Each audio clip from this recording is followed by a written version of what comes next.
Right, ladies and gentlemen, you're most welcome to today's podcast. Here at the top here with me, Onen Alvin, as your host today. And today I've brought to you someone special, a key guest that is going to introduce himself, and he's going to tell us about his journey himself and how he has tried to make it in the Forex journey. So ladies and gentlemen, let him introduce himself.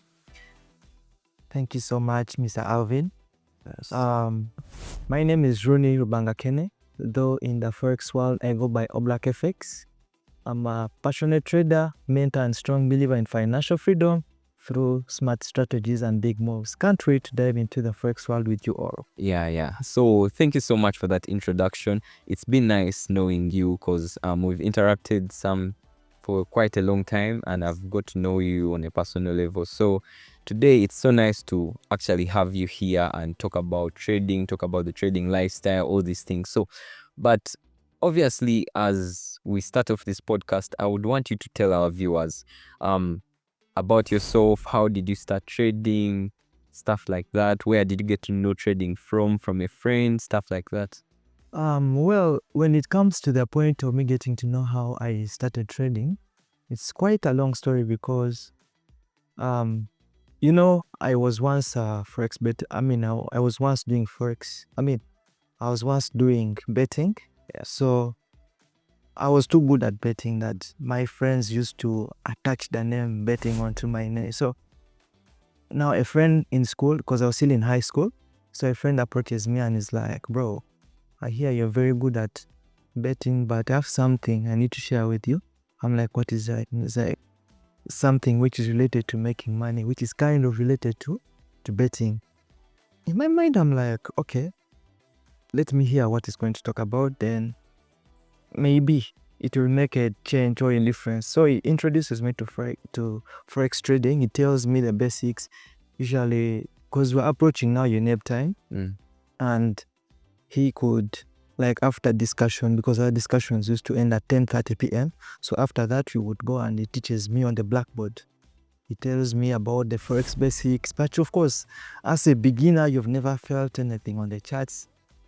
It was quite very difficult for you to understand something off a blackboard, I think. So I used to go back in the dormitory. I had my low budget iPhone that I had sneaked in school, but I did not encourage anyone to do this. By that time, you were still like, which class would you? It was now in senior 6. Senior 6, wow. That's it was final class. Yeah, that was in third term. We were like having 3 to 4 weeks to UNEB. To UNEB exams. So, yeah, to a final exam. So during that period, now this Forex thing comes in and you're like, bro, I need to make this work out. Because this guy has given me his journey. Is like he made $24 million shillings off the market. I'm like, bro, that's crazy. That's approximately like $8,000 US. Yes. So in my mind, I'm like, if I'm to get 24 million being a high school student, I think it's enough for me to start a living right now. So I told him, let us finish up with the school, then we start. Then I'll go deep into the Forex market. We finished UNEB, we go home. I started learning off YouTube. No one was there to guide me. I tap on him. I'm like, bro, first explain to me this. But of course. So that means literally, as you are beginning, he was like your mentor, like stuff. Okay, I would say he was someone that was there to guide you. Yes. But it wasn't a full-time thing though. Yeah, so you used to like watch some episodes on like YouTube. Yeah, I used to, in fact, during that vacation, I used to work. So you go for work at, let's say 7, 8, you come back at 7 p.m. and then you have maybe supper, you finish your laundry, you prepare for the next day, then you go into the charts, you start learning extensively without anyone. And yeah, that's actually nice. But there's another question I want to ask you, like, how did you manage to filter out all that noise? Because we all know that YouTube literally has a lot of traders that are posting this strategy, that strategy is the best, the golden strategy, what. Now, how did you manage to like filter out all that and truly get your strategy, truly get that knowledge that is filtered? Being a beginner, you're going to be exposed to a lot. In this world that you are living in, there's a lot of information. Yeah. So the biggest challenge is getting which information is right.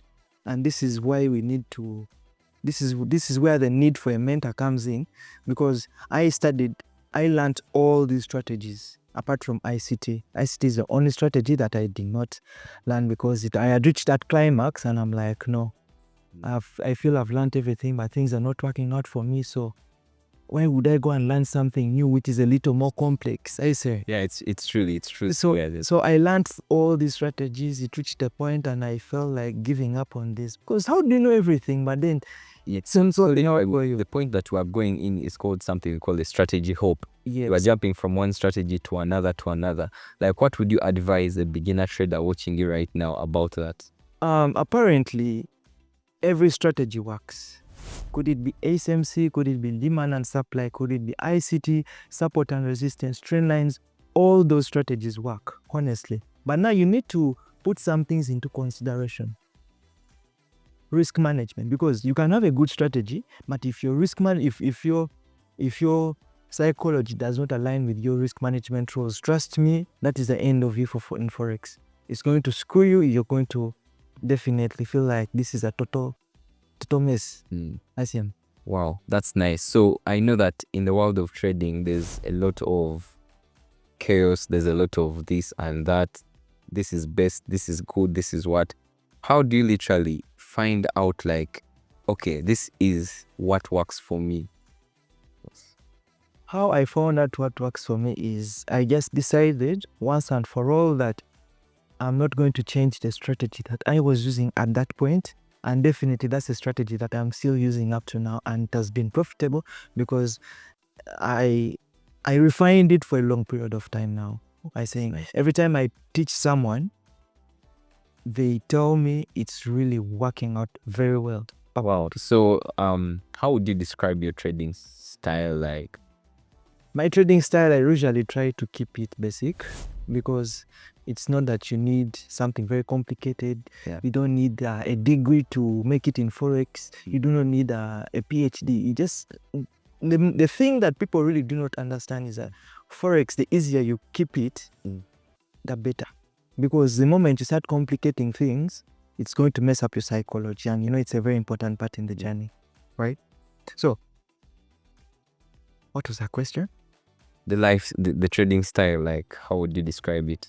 How would I listen? So I keep it basic. I use support and resistance.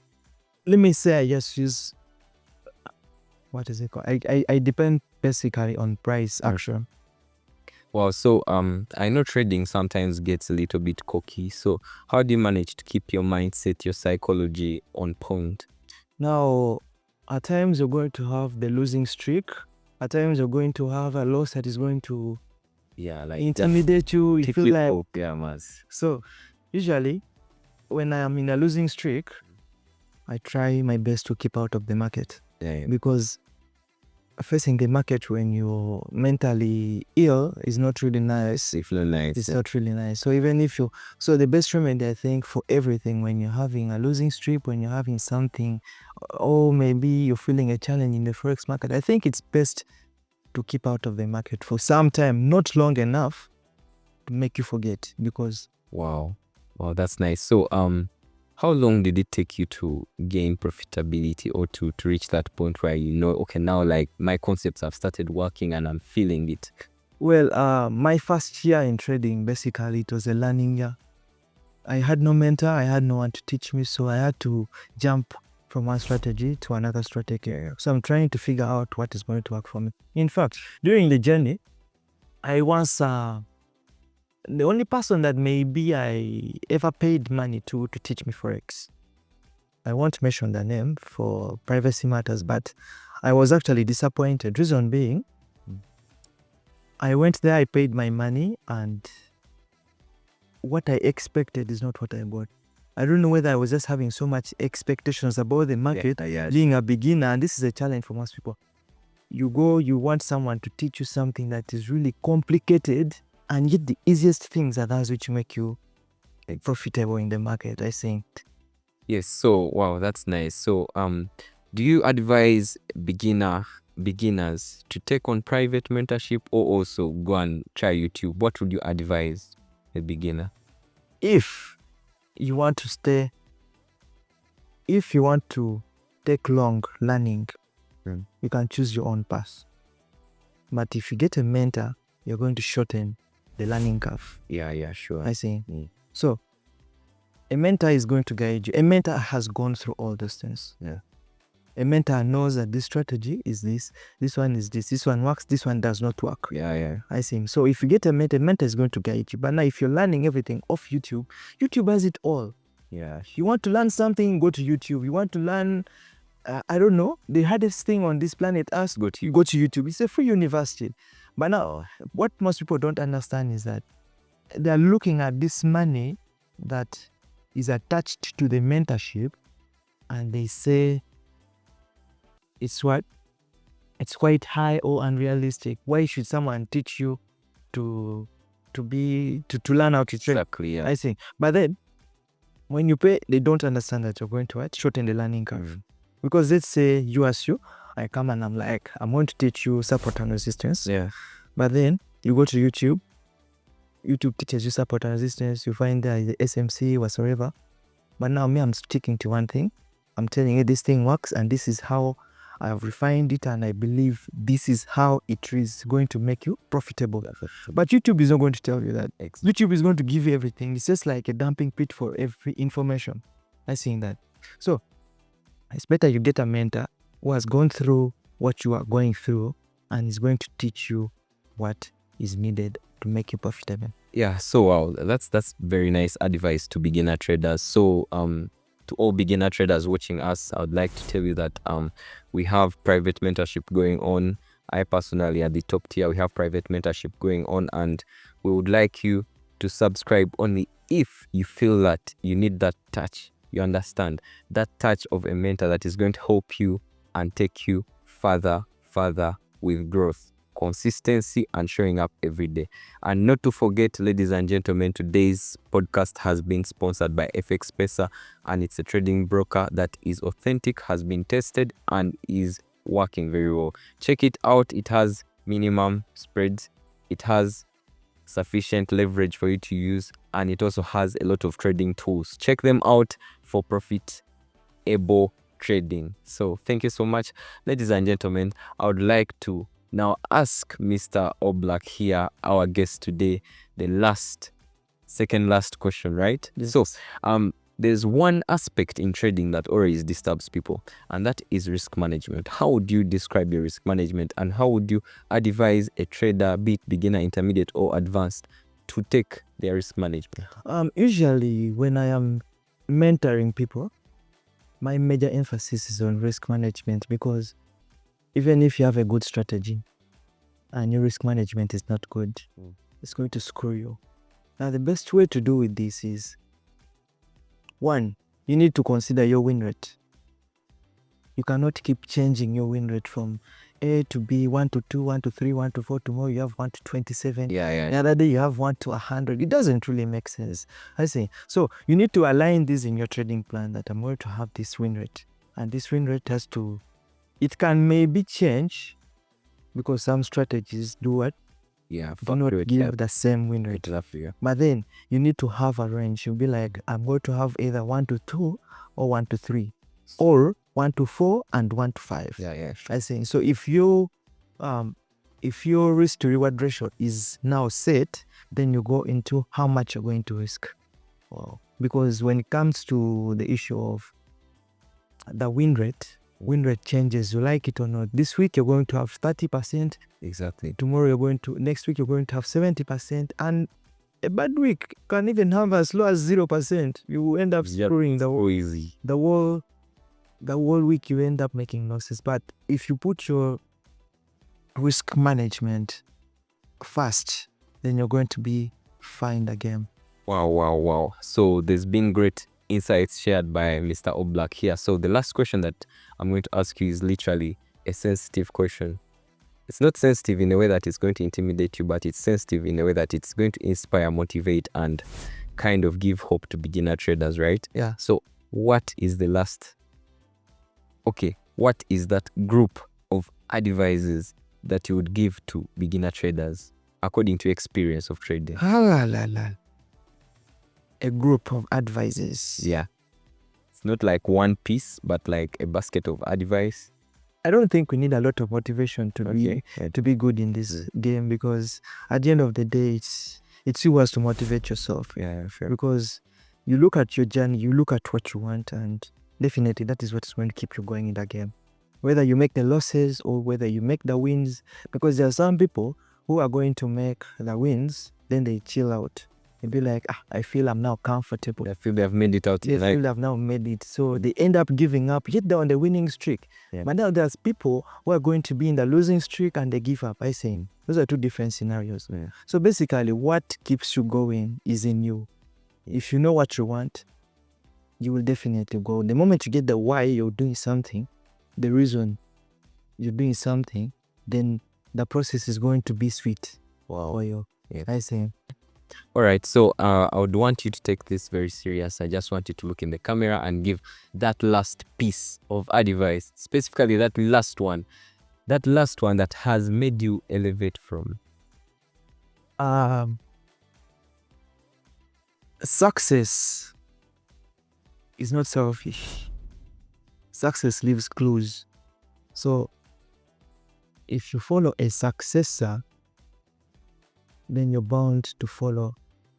If you follow a successor, then you're bound to succeed, because if you follow, let's say, a person who is well off in the game, right? You follow this person from A to Z, you know the journey he has been through, you've seen his progress, then definitely that is going to keep you ahead in the game, right? Yes. So it's better you follow someone and you see his journey, because the process is a whole game. Exactly. I say, because if you skip the process, the destination is not going to be fun. Yeah, sure. I say the end goal is financial freedom. So follow a person who is